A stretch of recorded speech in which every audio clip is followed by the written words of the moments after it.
If you have not followed his Triple H horse racing podcast, you're missing out. It's one of the best podcasts in the country.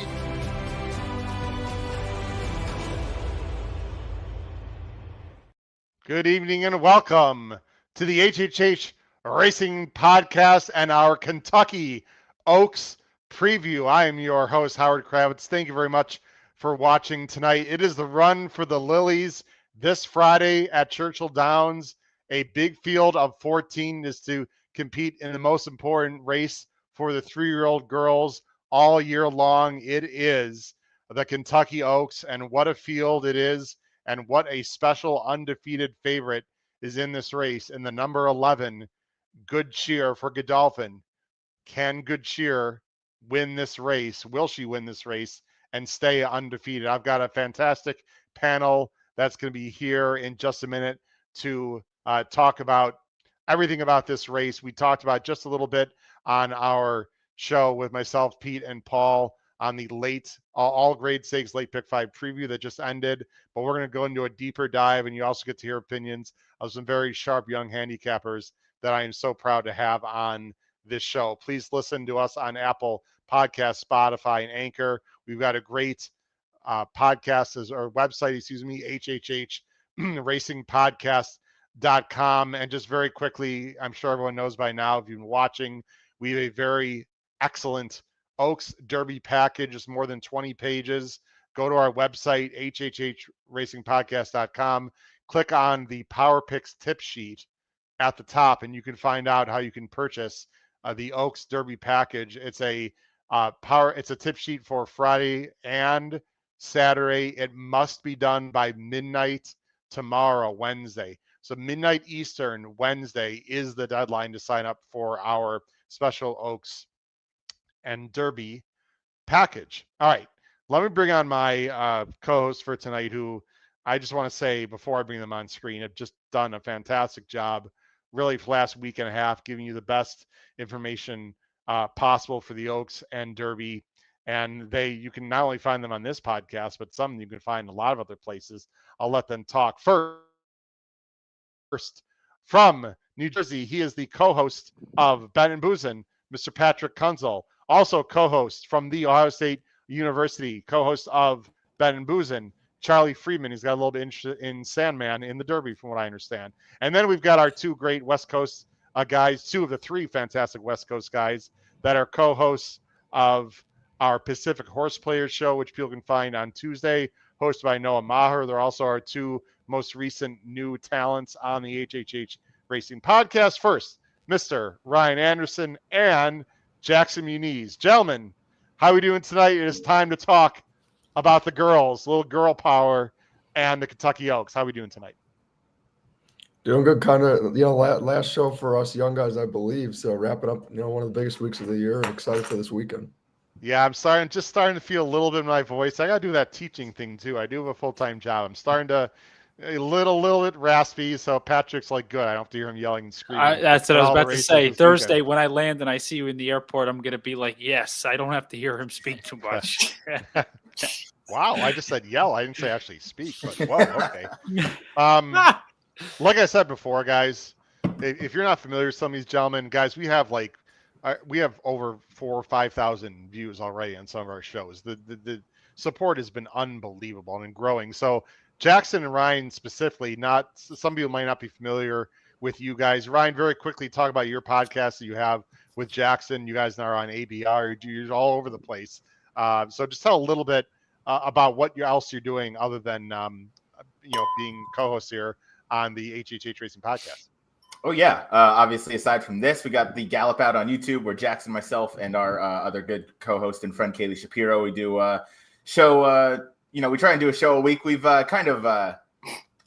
swerved off of that for a little bit just because we've had so much going on, whether we're in Keeneland. Now we're prepping for the Derby and the Oaks, and that trail is kind of led us through ABR. But so Jackson and I will be on live noon Pacific, 3 p.m. Eastern on Saturday for the ABR show. For the Saturday show, myself, Jackson, and as many guests as we can handle on StreamYard before they get mad at us. But more importantly, Friday morning, 9 a.m. Pacific, noon Eastern, myself, Matthew DeSantis, Jackson Muniz, Kaylee Shapiro, and many guests are going to be hosting a 24-hour plus long live stream to benefit TAA. Yeah, you're worried about you losing your voice. I'm surely going to lose mine if I don't lose my psyche first. But we're going to start Pacific on Friday. We're going to wrap up at noon on Saturday Pacific time, and then that's going to go right into myself and Jackson and the Saturday show over on ABR. So pretty much 32 straight hours of talking races. And if anybody on the screen would like to join Jackson and myself at about 3 a.m, so we don't have to talk about Swedish harness racing, I would greatly appreciate it. Wow, I like harness racing anywhere. That's really cool that you're doing that. By the way, good luck with that show. That is going to be quite a feat. Anyway, I already talked. We're gonna get on to the handicapping and talk about the Oaks. But again, I just want to congratulate all you guys. Everyone watching on the screen, this is the future of horse racing. It's not old guys like me. We got to bring younger people in the game. All these guys are in their 20s. They all are experienced handicappers, though. They've all been betting for years, and they've been looking at form study for years. These are not guys that just picked up a daily racing form, a few weeks ago. These are excellent handicappers. We're going to give you guys great information. I hope, that you guys are going to find some winners for us in the Kentucky Oaks. And of course, at the end of the show, we'll give out our top 4. So if people are anxious, like, okay, Howard, stop talking. Who's going to win? Well, we're going to get there. Just be patient. Jackson, I'm going to throw this first question to you as I bring up the field.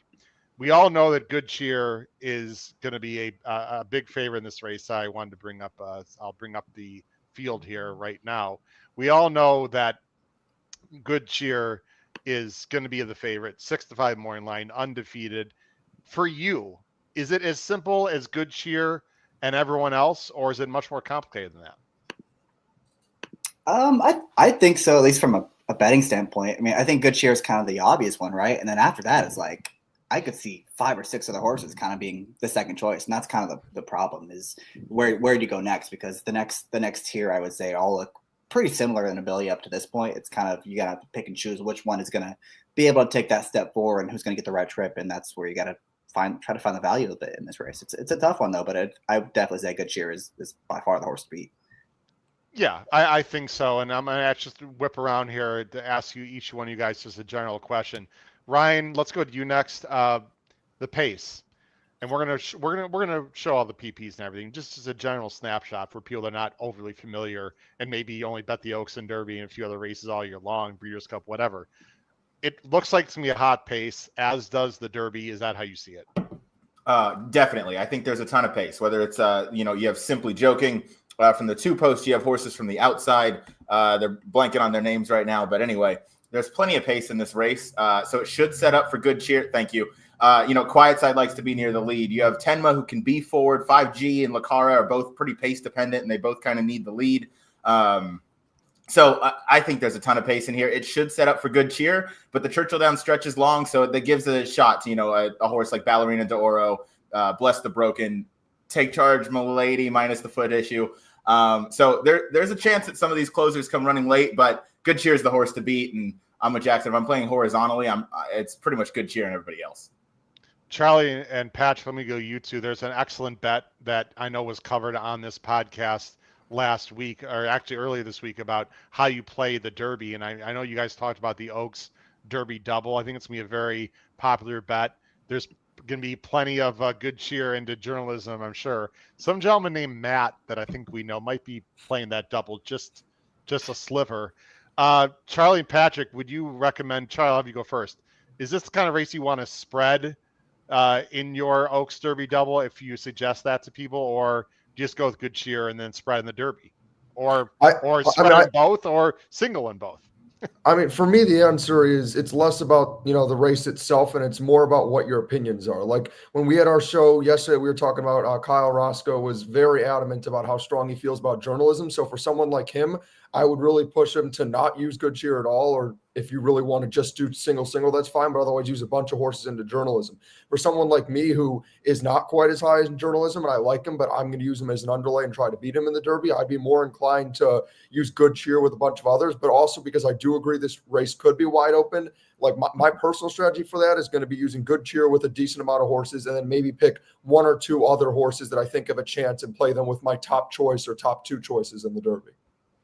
Patrick, we're going to get to everyone's final selections later, but in general, do you think this race is more wide open than people think, and you want to spread here in the Oaks and then into the Derby double, or do you think it's pretty straightforward and it's pretty much Good Cheer and that's about it? Yeah, from my opinion, I would spread in this race in the Oaks. I think I have more of an opinion. I can narrow it down a little bit more in the Derby. So I'm definitely going to be spreading in this year's Oaks as as we'll go through this field. But as I do think that Good Cheer can be beaten in this spot. Yeah, I talked on our show that we just ended, guys, and we're going to expound on it more. I initially thought maybe a month ago, 2 months ago, Good Cheer is just going to roll. The more I look at this race, guys, and you don't have the experience that I do in terms of seeing as many Kentucky Oaks throughout the decades, although you guys have seen enough to know, there's weird things that happen in this race. A lot of these horses have not gone a mile and an eighth. It could be wet a little bit. We haven't talked about that much because, of course, Pete and Paul hate when I talk about the weather, but there is going to be some weather in Kentucky, in Louisville this week. Friday's supposed to be okay, guys, in general, but it is supposed to rain in the morning. That track does dry up quickly, and the race is not until 6 o'clock local. But, that's another factor. We've seen some weird results in this race. And I know, Ryan Jackson, you just love Rachel Alexandra so much. But I'll tell you what, there's no Rachel Alexandras in this race. I know Good Cheer is undefeated, but I'm going to explain to people at home, and maybe some of you feel the same, and maybe you don't. We're going to find out why I don't think Good Cheer has to win this race. And I think there's a lot of things to take a look at. So, guys, we're going to very quickly go through the field. I'd love to hear you. We're just going to rotate. I know I didn't fully prep you guys for this, but you're experts. You can handle it. We're going to very quickly, like literally 30 seconds on each horse, just not really how you feel about them in this race, just their overall profile. And then we'll get into the details of race flow and your picks. So let me go ahead right now. We're going to go in, we'll go in order from bottom to top. So Jackson, I'm going to have you start first, and then Ryan, and then Charlie and Patrick to start it off. And then we'll just snake back the other way. So Jackson, you're going to be first. Early on is 30-1 for Safi and Zayas. Your thoughts?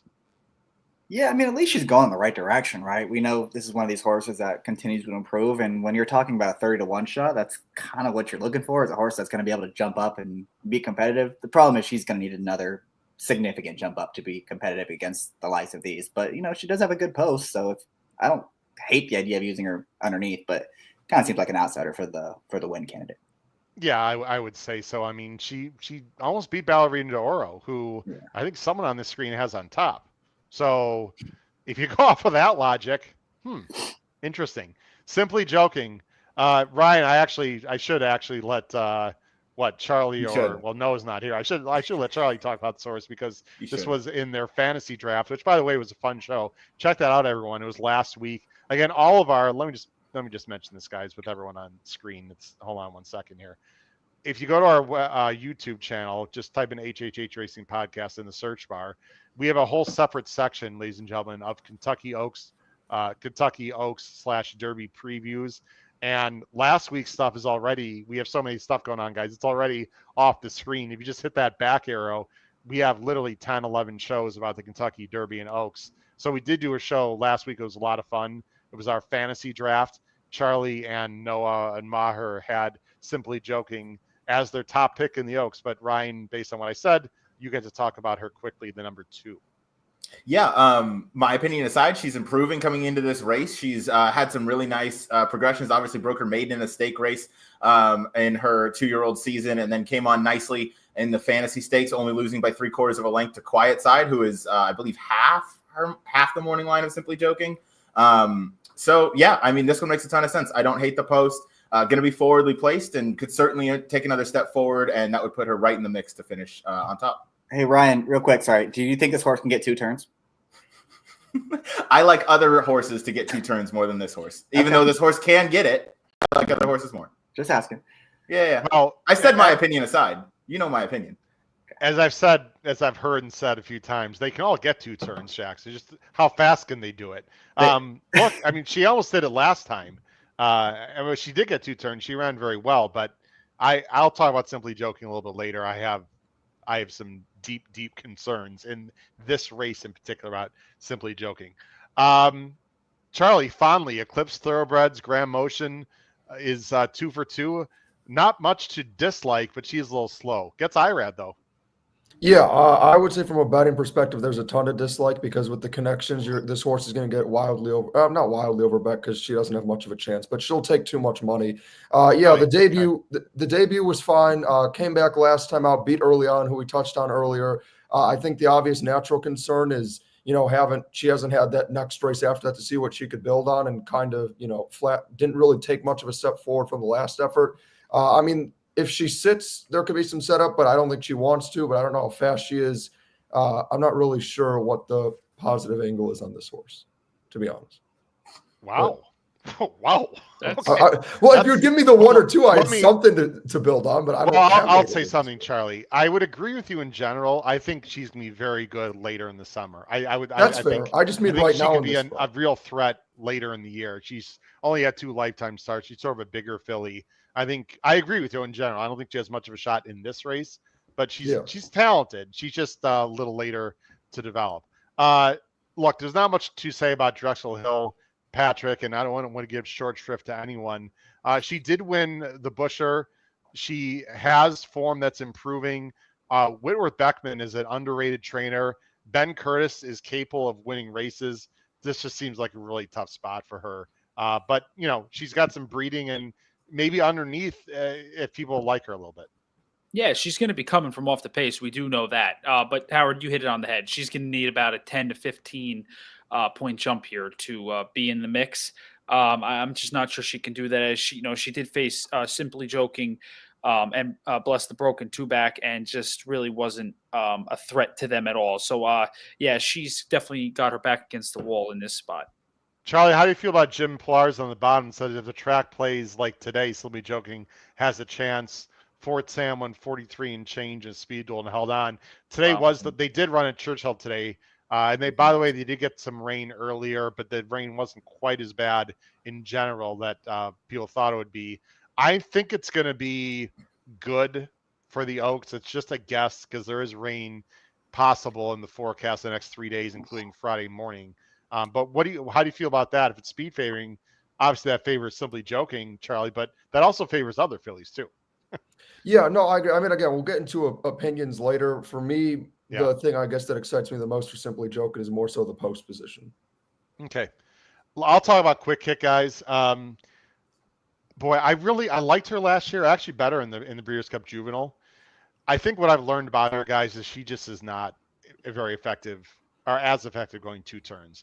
I really wish she was in the 8 bells, Jackson. I understand why she's in this race. She qualified. This is what Oaks fever, OFS, Oaks fever syndrome.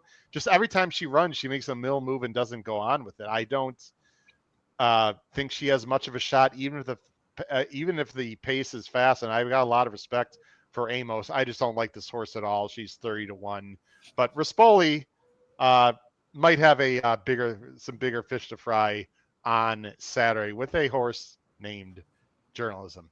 Ballerina d'Oro, Jackson. This is an interesting horse. I suppose you can make the argument she's the best closer in the race. She was very goofy last time and really hasn't gone on since the Demoiselle, but I still have a weird feeling she's going to run a big race. She is. I really wanted to like her in this spot. That last race, she loomed up at the quarter pole like she was going to draw off and win like a really good thing. And it was a struggle to get to the line. And I kind of early on is a 30-1 long shot in this race, and she had trouble passing her. Like right here, I thought she was going to blow by and win by 5. Right. And I thought here she comes. She's going to be a big contender for the Oaks, and she just didn't really go on with that. I don't know if she's just a head case or if she just needed this. Globe. I would make a rank joke, but I don't want to do that. He runs back. She's on the wrong lead. She's leaning in. Like, this is not her first start, Jackson. Like, what is going on here? I don't know. No idea. But The problem for me for her is she's going to be overbet with these connections. You got Pratt, you got Chad, and that last race is a little concerning. But the races before that were encouraging. So if you're a believer, I'm not gonna doubt her in this spot. Well, when she was against Muhima, who was the bee's knees, over the winter, I mean, she ran a huge race. A lot of people didn't think she was a dirt horse. At that time, Pete said she's winning the Oaks, by the way, Pete Visco, like right in December. I get it. She's pretty slow by the time for him, too. We're going to talk about that a little bit. Jackson Lacara, you already mentioned her. There's a lot of speed in this race. Boy, I didn't love her in the Ashland. Boy, was I wrong. Dylan I'm Davis, Ryan. I'm Ryan. But... Go ahead. Sorry. What'd you say? Well, I thought you said Jackson. Is Jackson going? Oh, did I say Jackson? Sorry, Ryan. My bad. It's okay. We're the two new guys. We look the same. I get it. No, not that new. I'm sorry, my friend. That's true too. Boy, was I wrong. Dylan ran a great race there, Ryan, and you were actually there in person. I think you needed her or liked her, or was it the opposite? I can't remember. No, I like that horse that came in second. Take Charge, Milady. Okay. I think Lacara is super dressed up off the Ashland win, going the mile and a 16th with the short stretch. That really favors front runners. It did the entire meet. This race was no different. Lacara's best races have come alone on the lead, and I don't think she's going to get that. Yes, she went fast last time, but she was more or less by herself once they got basically to the half-mile pole. So, at that point, the race was pretty much over. She was kind of within herself the entire time, and the closers were coming. If there was another 16th of a mile there, she was not going to win that race. So, she's a fade for me, but she's going to add to the pace, and I think it's really going to set up for a closer in here. I will say to her credit, for people that are not familiar with Timeform US, and we're big fans of DRF, they do sponsor us. Those red-coated figs, 159 and 137, Ryan, that is smoking early. So I don't know. I know you said she was, she wasn't that loose, and it was a fast pace. So you got to give her, don't you have to give her a little extra credit for that? Sure. Yeah, no, she went fast, and that was, it was a good win. I just don't. The mile and a 16th at Keeneland to the mile and an 8th at Churchill, those are two very different configurations. You have about 100 yards of stretch run at Keeneland versus how many yards, Jackson, at Churchill? Because you guys maybe do the math one time. It's a lot. It's a lot. It's a long stretch at Churchill. Yes. 5G, Charlie, is right outside, and her numbers are actually consistently better than Lacara. We'll talk about it. This is another one, though, that looks like she needs the lead to me. Yeah, she's a really interesting one because kind of similar to Ballerina Dora that we talked about earlier, right? Was one that seemed like was maybe destined for turf after those much better turf improvements. Then they brought her back to the dirt at Gulfstream. And yeah, she at 5-1 won like a sure thing. I remember watching that race and just being like, I don't know who that was, but she was impressive. I get that it's, Gulfstream Speedway, but you look at that half and she picked it up a decent amount after that slower quarter and then one going away like a sure thing and then came in against Quiet Side. And to be honest, I didn't know if she was ready for it because even though I'm, tend to be biased towards Gulfstream horses, I didn't really know what she beat. Paradise City came back and I know you and I liked her, Howard, and she wasn't any good. But then gave Quiet Side, who's, widely, I think a lot of people view as this, second choice, a real fight and ran very, game last time. And then after that, obviously, again, in a weaker field, was able to win. But kind of similarly, at least to me with Lacara, the one thing where you do have to give her credit is she has some numbers. And, again, when she ran against Quiet Side and she had to work for it the whole way, it's not like she then faded badly. So I agree with you. The need for the lead would certainly be a concern, but she also has shown to be a pretty game horse. So I think she certainly, at least at a price, is worth a look. I think it's really important, guys, in this race to see how the track's playing. It might be drying out. It could have moisture. The inside could be good. You might want to stay away from the inside. Obviously, all eyes are going to be on Churchill this weekend, but I think in this race specifically, you got to really pay attention. Here's another pretty speedy West Coast horse here, Patrick and Tenma. I'm not commenting, so I'm going to wait until the end in general, but I will mention a few things. I'm just going to say right off the start, I don't like this horse at all. And I know Ryan's going to completely disagree. And that's what's great about horse racing. This is not West Coast hatred at all, because there's actually some West Coast horses, guys, that I like in the all stakes pick 5 that Pete and Paul just talked about. One of them is a horse called Will Then, who is, or is that on Saturday? I'm getting all, no, that's on Saturday. No, that's on Friday. Anyway, there's some West Coast horses I actually like. This is one this weekend, Patrick. I don't like it all, but look, toss Baffert your own peril, Patrick, at Churchill Downs. Yeah, I guess the one and only West Coast horse in this race. Baffert's won this race, 3 times over the years, I think I counted looking back. I will say she's won on the lead, stalking and closing. So she knows, is a little bit tactical and has won impressively in her last 3 starts. I don't know, Howard. I'm kind of in the same boat as you, though. I'm not a fan of this horse at this time, and I'm going to be looking elsewhere in this spot. Yeah, the last version, the grade 3 was a 3-horse field. Just wanted to mention. Look, the time is the time. She won by 6.5, but beat Cipriani, who's a nice horse. But I don't know. I'm dubious. I know maybe Jackson and Ryan, when we go through their own picks, they might feel differently, or maybe not. Take Charge, Milady. I'm actually going to take this one, guys. Literally. I'm a big fan of this horse. Now, I have a full-time job, and I guess maybe you guys know more. Apparently, she was on the track today and looked good, according to Paul Halloran. She's got a foot issue, and she might not run in this race. In fact, Kenny McPeak guys just nominated her to the Black Eyed Susans, which is the big race for the 3-year-old girls at on Preakness weekend next 2 weeks from Friday, which is a little bit of a concern for this race. She might scratch, but if Kenny runs Take Charge, Milady, I think she's fascinating. She's a little bit of an in and outer, right? A little inconsistent. The Honeybee was a complete disaster. She completely blew by Quiet Side 3 back in the Martha Washington. The Ashland, I'm not going to show the replay right now, guys. Maybe we can show it towards the end. She was coming. I think Ryan was talking about that. She was definitely coming. And Lacara, maybe a few strides later, I don't think Lacara is winning that race. I think Take Charge, Milady was maybe a little too patient with Brian Hernandez. If she's ready, gentlemen, and if she runs, I think she's absolutely a threat in this race. I've been a big fan of hers. I'm a massive fan of Kenny McPeak. Can he do it again? I wouldn't discount it. I think she's interesting, especially at that 12-1, although I don't think we are going to get the 12-1. Jackson, there's really not much to say about Good Cheer that hasn't been said. She's 6 for 6. She's I suppose you could say she's the likely winner. She's certainly the best horse in this race. I'll talk about some reservations later. Just in general, though, she's got a really nice stride. She's just blowing by field. She's somewhat tactical. She's a tough cookie here. Yep. I mean, she's done nothing wrong. She's 6 for 6. She's beaten a lot of the horses. She beat Quiet Side pretty easily that last fall. We know what she's come back to do this year. And, she's won over the track. She's won over a sloppy track. She's supposed to get the setup. I mean, she's a very deserving favorite in this spot. What odds is she going to be at post, Jackson? Oh, I think she'll be about 8 to 5. I thought the 6 to 5 was a little low on the morning line. I just feel like people are going to. It's one of those situations where I feel like if they had made her like 2 to 1, they would have gotten bet down. But now that they made her 6 to 5, everyone's going to look for reasons to try to beat her, and they're going to see that she really doesn't have a big speed figure edge, and that people are going to try to gravitate different directions. But she's still going to be very, very short in this race. It's funny. I thought the other way. I thought she could be as low as 4 to 5. There are a lot of other options, though, right? The more horses in the race, the harder it is mathematically to be lower. It's just common sense, but it's going to be interesting. And as promised, Ryan, this is a rank outsider. She's in very good form, but this just seems like a really tough spot. Yeah, it's a tough spot, but she's never run a race worse than her previous race, so she's improving. Yeah. If she takes it, like she pretty much paired up the speed figures, which I know the guy below me loves to see. So, I mean, she passed in a Lasix test last time. She ran fine when she had a wet surface in her 2-year-old season. So, hey, I mean, it's not completely out of the realm of possibility that she could sneak into the exotics, and she's not going to get bet. These are really low-profile connections, so who knows?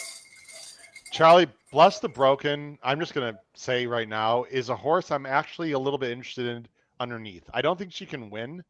I think there's some things to like about her. This is a Lauban filly out of a Tappet mare, so even though she just ran her biggest number on synthetic, she's obviously bred for dirt. She's been running on dirt the most of her career. Maybe she's getting good at the right time and can shock at 30 to 1. Yeah, I mean, look, I know maybe necessarily not all the numbers are necessarily showing it, but she does seem to be getting better. I mean, this is a horse who, closed and only lost by 2.5 to Simply Joking, who's going to be a top 5 choice. I know it's not the closest distance, but, got third against Good Cheer, who obviously we already talked about being the major favorite. I get that she didn't run in that race at Aqueduct in the race before that, but she seems to be improving. The setup will certainly be there. She's got Johnny V, so you have to figure he'll be able to work out a decent trip. And she should at least, again, I know we have to see how the track plays, but she she should get the setup. I agree with you. I think she is more of an underlay, but I mean, again, for a horse at 30-1, I don't think that's such a bad thing for a horse that you can maybe find use underneath. No, I mean, if you think there's a lot of speed and the race could fall apart, I mean, I've seen a hell of a lot worse horses get up in time and win big races. So interesting. Last horse we're going to talk about in detail, and then we'll get into the pace flow and our final picks. Quiet Side, Patrick. I've gone back and forth of her a little bit in this race because the post, but as we talked about, she did win from the 12 last time. She's getting better, and horses that are getting better are dangerous. Malibu Moon out of a Spikestown mare. The breeding is there. Jose Ortiz. There's a lot to like if you, I wouldn't say discount the post, Patrick, but if you don't believe that the post is as big a deal, she's one of the more talented horses in this field. You are unmuted, Pat. That's my fault. I think I just pulled the Kyle Roscoe. I hope he's watching. No, sure as hell ain't my fault. I thought you muted me. I thought you put me on mute. No.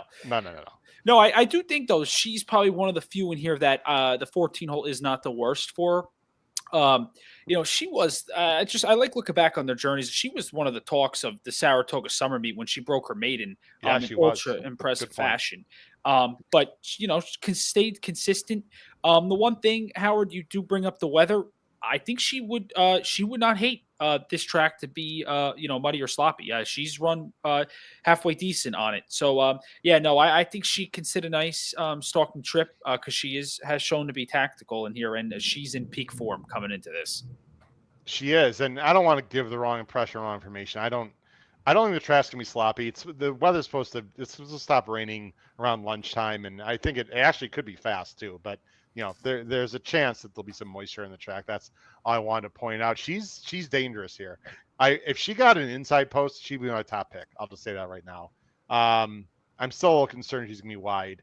But the faster they go, gentlemen, as I bring them back on screen, the faster they go, the more these races, the horses could be spread out, right? So it's a little bit of fallacy for people that don't understand, the handicapping as much as maybe some others. The faster they go, the more spread out the field is in dirt or turf. And in theory, the outside horses won't be as wide. When you're going sort of a moderate pace, horses tend to bunch up, and that's when you get that 7, 8, 9 wide nonsense. I don't think that's going to happen, though, in this race. I don't project that. I sort of project maybe like a grande kind of trip for Quiet Side where she's mid-pack and behind a lot of speed. I don't know.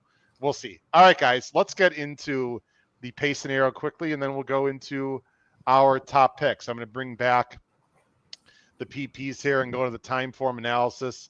Jackson, you first. They've got a fast pace.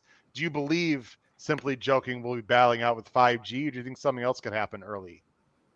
I do think Simply Joking will be sending from the inside. She kind of has to. She doesn't have much choice. I have a feeling 5G is going to try to rate a little bit. She's shown in the past that she's more than capable of doing that successfully. I think she's done the lead her last few starts more by circumstance than anything. So the 14's got to be up there. The 12 will be close. I mean, there's speed inside, outside, in the middle. They got to fly. It's just a matter of figuring out which one is going to make the front end. Now, if they fly, and this is one of the things I love about time form, guys, I don't know if you're too familiar with this, you can click on and get this top early, top late. They've got 5G, barely on top over Simply Joking. They got a lot of horses in the hundreds.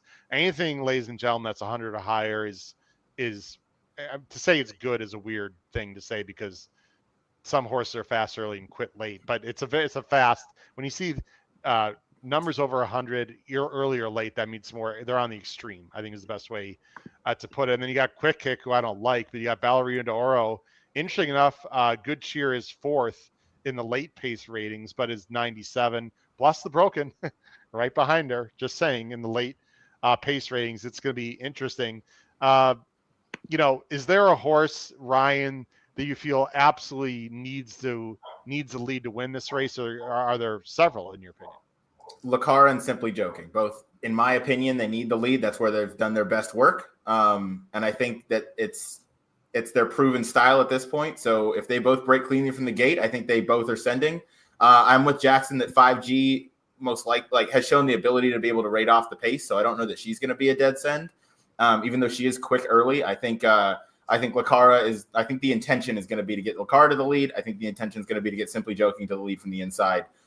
Those two for sure. It wouldn't surprise me if 5G was up there, but Lacara and Simply Joking need the lead, in my opinion. And Charlie, for your Simply Joking pick and Noah to win for your fantasy draft, what's her best realistic chance to win this race in terms of race flow? Yeah, well, I would say for starters, obviously has to get the break, and then I mean, for me, it's just having a good enough break and then getting to the rail. I mean, again, the thing that makes this race so interesting to me is it's kind of the reverse of the Derby, where we talked about all the speed in the Derby being to the inside, and in the Oaks, a lot of it is to the outside of Simply Joking. So if she can find a way to work that to her advantage, save all the ground, know that all the horses, directly inside and outside of her are nowhere near as fast and aren't going to be trying to send, she should be able to clear quite easily if she breaks fine. And the question, I guess, would be just how reasonable can she keep the fractions, and can they keep her settled enough and have enough in the tank turning for home that, like we talked about with this 2 turns, they're all going to get it. The question is how well can they get it? What do they have left in the tank? And obviously for Noah and I's sake, we're hoping that she has enough off the turn. This is going to be a great race, and it's time to find out who these young men like. They're going to give their top 4. They're going to be solo on the screen. John, let's try to keep it to about a minute. I'm going to bring you on screen solo. Your picks are going to be on the bottom of the screen, and we'll let you just talk on your own there in front of the camera, solo, for about 1 minute. So just because I have the order this way set up on StreamYard here on our software, it's going to go Patrick, Charlie, Ryan, Jackson. That's the order I'm going to bring you guys up on the screen. And then if you guys want to comment on anything that your co-hosts say, feel free. Patrick, my friend, you're going to be first. Patrick is going to go 6, 14, 11, 1. Patrick, the floor is yours, sir. Thank you very much, Uncle. Listen, the 6 Ballerina d'Oro, listen, she's coming in here off a very goofy win last out. Jackson hit it on the head. That was just very weird. She decided not to change leads, and it was just very rank through the stretch. But I will say in that last workout that I did get to watch, change leads very well. And I think she's coming in here in top form and should appreciate that 9 furlong distance. Listening to Chad Brown throughout the week, he does seem to ooze some confidence, as all trainers seem to do leading into here. But I think this race is going to set up perfectly for her with the amount of speed that is signed on in here. And then into the 14 Quiet Side, who we did talk about, a little while ago. I do think, that she is in peak form in here, and we'll get a nice stalking trip from the 14 hole with Jose Ortiz, who has been very well known to, get together with John Ortiz to run very well, and has been 2 for 2 with him so far. So that is the 14 Quiet Side. And then and am I going to keep going into my top 4? Yep. Or That just means speed up a little bit. That's what I was saying. Let's go, kid. And then the 11 Good Cheer, who I'm sure others are going to have on top, so I'll let them talk about. But the one early on, I do want to hit. Listen, I'm going to be more favorable to the New York circuit with the Gazelle. I do think early on was pretty impressive in the stretch there. So I'm going to give that horse a chance at 30-1 morning line. Now, throw me off the screen. Good luck to whoever's next. No, we would never do that, but never talk anyone off at 30-1, especially in this race. Weird things can happen. Patrick going 6, 14, 11, 1. Good job, my friend.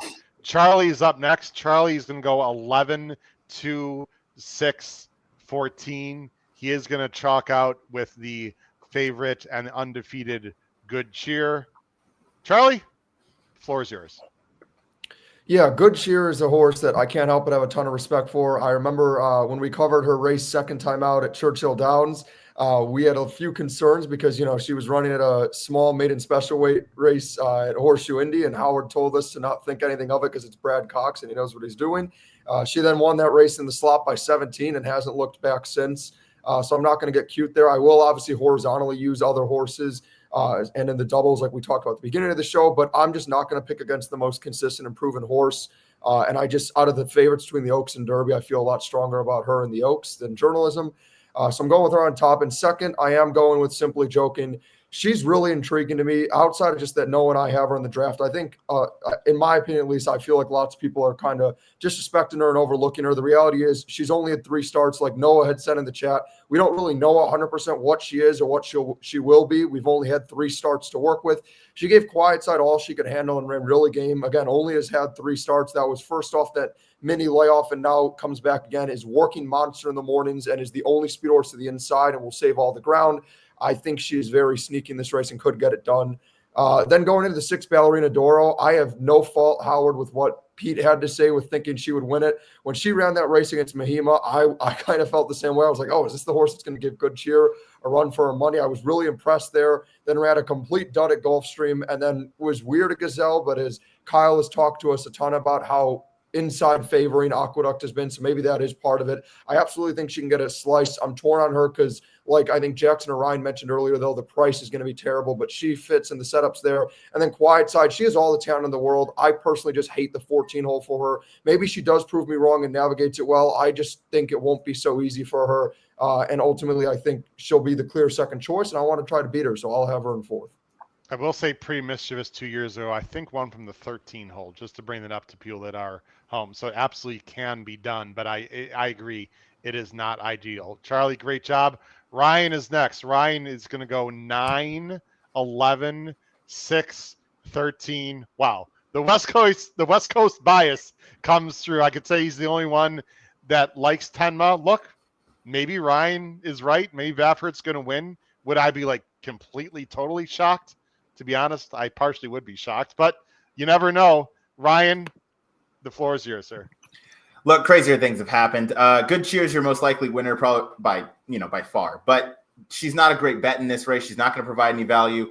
Tenma has some muddied up form off that last effort. I get the effort 2 back was against 2 other rivals, but the speed figure was the speed figure. She ran like a professional horse, and she's run professional before.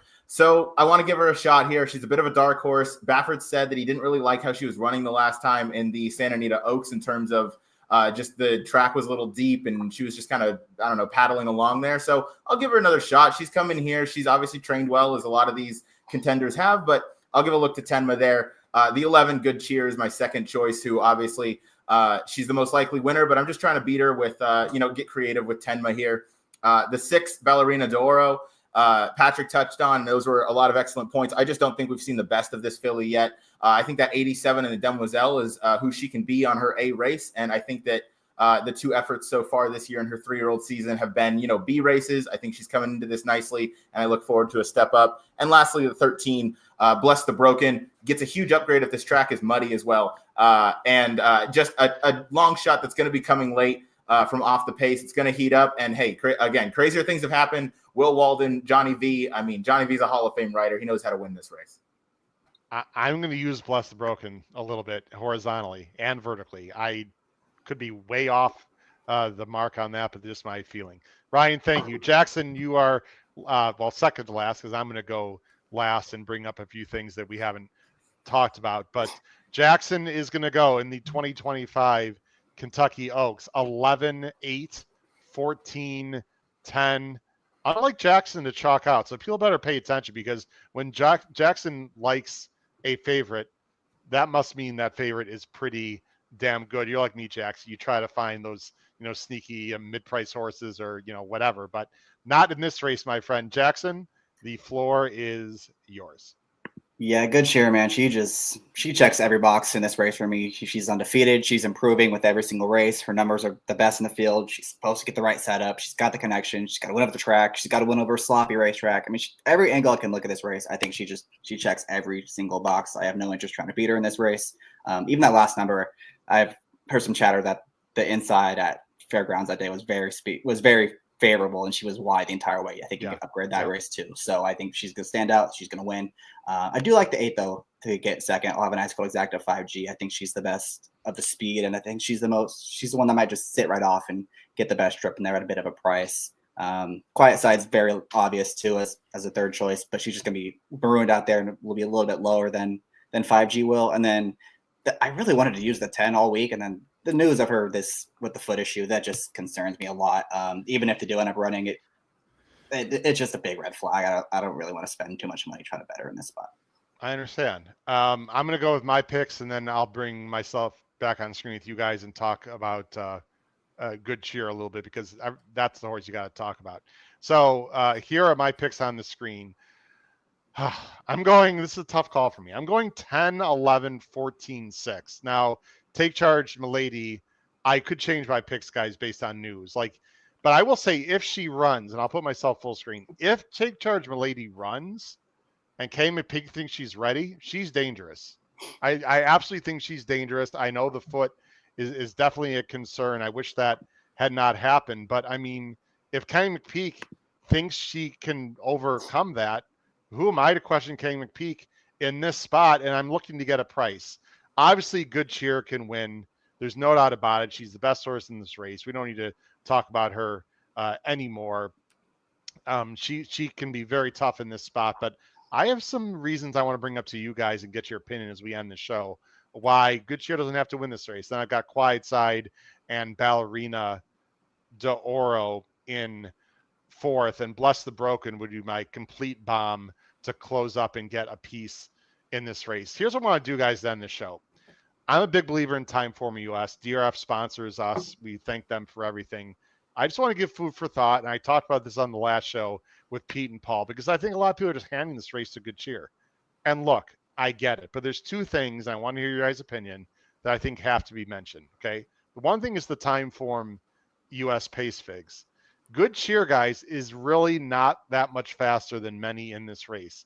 I know that's hard for people to believe, but it's true. Here's Timeform US on the right side, and again, we'll get your guys' opinion. Okay, look at these numbers. 110, 110, 103, 107. Now, maybe you think she's going to run a 115 and really improve. I'm not sure she's going to. So 110, right? I mean, is her top right now. She's done it twice. Let's look at some other contenders. Now, granted, every race is different, guys, right? There's race flow, there's whatever. Simply Joking, 112. 112, okay? Let's go to Ballerina de Oro. She's flat out slow. This turned me off, guys. 103, 100. She's slow right now. She's going to have to just do something unbelievable. LaCara got a 113. Granted, it was on the lead, but she did get a 113, and there's other horses that want the lead. 5G's got a 109 and a 113, guys. I mean, that is one of those figs is as fast as Good Cheer, and the other one is just as fast. Again, just bring it up. Tenma does have a 111. Other than that, 107. Okay, I mean, she's not slow. Take Charge Lady, not that far off, 105 and 107. Maybe she can run in that 110. She's going to have to improve a little bit, though. There's Good Cheer. Then you have Bless the Broken. Laugh all you want. That was a 112. She got a Turfway, guys. That's a 92 buyer in theory. Believe it or not, that's what she did. You can't argue with the number. Maybe she's not capable of that on Friday. We'll see. And then Quiet Side, 107, 113. I'll just quick whip around. Guys, this is mathematical fact. Good Cheer. Maybe she's going to explode on Saturday. She's just not that much faster than a lot of horses in this race. Who wants to take on that particular take? Disagree or agree? Either way. I was just going to say, like I mentioned with the fairgrounds race, some guys I respect very highly and know a lot more than I do. Just think that racetrack was very inside biased, and like I said, she was parked very wide the entire way around. So I'm taking it like I can upgrade that at least a few points. And okay, she's kind of been in the Derby Oaks picture the whole time. I don't think that needed to be a peak race. I think she's going to step up pretty highly in this race. I was going to say, yeah, we haven't seen the ceiling of her yet. She's done all this with ease. She's never really, I don't think she's been in a photo finish. I'd have to go double check, but she blows away everybody she's faced. She does it seemingly really easy. So I think we're looking on a top effort. Go ahead, Pat. Yes, and just to go off that, if we're banking on, not seeing her ceiling yet, she's going to probably be even money. And if we don't know if we've seen her ceiling yet, and, we can watch these races and say she's visually impressive, but Howard went through the time for it. It's even, and I can't back a number like that when I have other options that I think are, right there with her and could be the one to take the next step. Now, listen, I understand why you guys, I'm watching her replays. They are very impressive. So I might be beating. She's really good. Drum. She is very good. So listen, it's just a fascinating. I think this is so fascinating. How everybody's. It's either your honor or it's just. Well, and Jackson and Ryan made a good point. the better horses feel like they're the speed horses, so that makes it more likely that Good Cheer is going to win, right? It's sort of like it's like the Derby. It's like the opposite of the Derby. It feels like the closers are the more talented horses in the Derby, and the speeds aren't. It's very fascinating. Last thing I want to mention, and I think to me, guys, even more than the speed, this is a bigger factor. I don't think this has been talked about enough nationwide with Good Cheer. Who has she faced?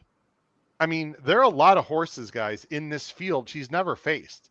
She faced Quiet Side. That's pretty much it. She's never faced Simply Joking. She's never Quick Kick, I don't think is very good, to be honest. She's never faced Ballerina de Oro, however you think about her. She's never faced Lacara. She's never faced 5G. She's never faced Tenma. She faced she's never faced Take Charge Milady, excuse me. She did face Bless the Broken, and Bless the Broken was handled pretty well, but Bless the Broken is 30-1. And she's faced Quiet Side, only lost by 2.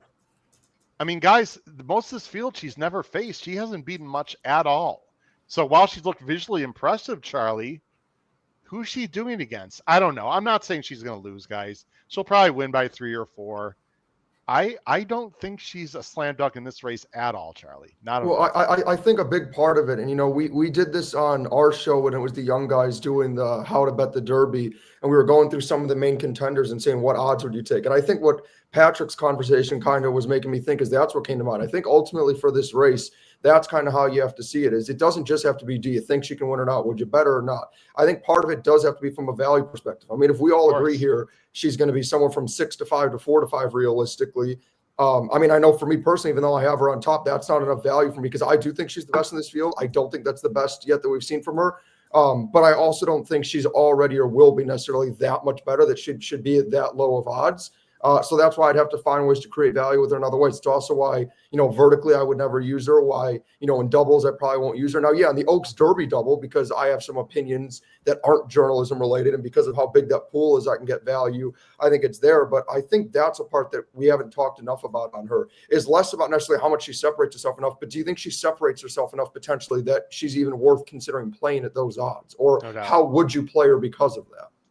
Well, Jackson, I'll let you have the final word. This game's all about value. No one goes to the windows at the track and the teller says, I'll give you $1,000 if you pick the winner. Hell, if that was the case, I'd be picking Good Cheer right now. I mean, I'm not stupid, but it's all about value. And the question is, how low do you want to take on the win end? What do you want to do in your Oaks Derby double, etc.? I mean, Jackson, that is really what this game is. It's called gambling for a reason. Obviously, Good Cheer is the horse to beat. That doesn't mean I know you like her, and I totally get it. But, if she's 4 to 5, you might not put a win bet on her. If she's 9 to 5, I'm sure you would. Yeah, I think 3 to 2 is kind of my lowest I would take on her for a win bet, like a big win bet. If she's 4 to 5, I'd probably just be all kinds of doubles into that Derby. Yep, I think that's just my thoughts. That those could be different for everyone else. That's just the way I see it. Well said. Again, on the bottom of the screen, scrolling for people that have our audio listeners are our picks. Patrick, Charlie, Jackson, Ryan, you guys did an awesome job. You've been doing a great job, since you've been on these airwaves, but especially last week and a half. I ask a lot of our hosts and co-hosts, especially this time of year, because there's a lot of things to cover, guys. And obviously myself, Pete, and Paul can't do it all. Plus you guys are super duper qualified to talk about these races. So I want to just personally in front of everyone here on YouTube and public, thank you guys for all your hard work and Noah and Kyle as well. You guys have just done a fantastic job here through and through, and it's great to have young guys on the show that know what they're talking about and are respected in the game. And so I think it's you guys have had a great run here, and I thank you on behalf of everyone else in the HH Racing podcast, and hopefully the people at home appreciate that as well. So once again, for Patrick, Charlie, Jackson, and Ryan, I've been your host, Howard Kravitz. Crush your bets in the 2025 Kentucky Oaks. Take care, everyone. Have a great night. Bye-bye.